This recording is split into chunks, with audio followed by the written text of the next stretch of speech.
Is your Toyota Avalon's key fob not working? The most common cause is a dead battery. For 2013-2018 models, a CR2032 3V lithium coin cell battery is required. You'll also need a small flathead screwdriver or plastic pry tool. Here's how to replace it. First, locate the notch on the back of the fob. Second, gently pry the case open. Third, remove the old battery, noting the positive plus side orientation. Fourth, insert the new CR2032 battery with the positive plus side facing up. Fifth, snap the case back together. Test the fob to ensure it's working.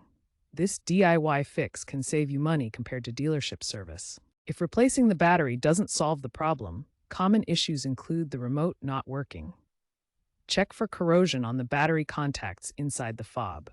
Clean them gently with isopropyl alcohol.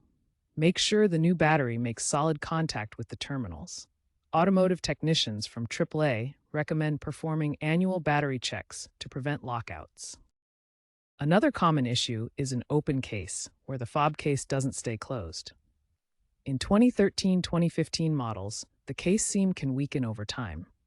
You can reinforce it by applying a small amount of superglue along the seam. However, if the internal clips are broken, you'll need professional repair to avoid further damage. When choosing a replacement battery, always use high-quality CR2032 lithium coin cells from reputable brands like Panasonic, Energizer, or Duracell.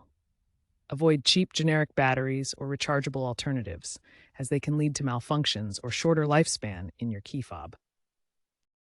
If problems persist after trying these fixes, consult Toyota's official service bulletins for known issues. You can also use an OBD2 scanner app or device to diagnose potential electronic faults in the vehicle's communication system with the key fob. Regular maintenance is key to preventing issues. Perform careful battery replacements using the proper technique and conduct annual checks as recommended by automotive experts like those from AAA. This will help extend your key fob's lifespan and avoid unexpected failures.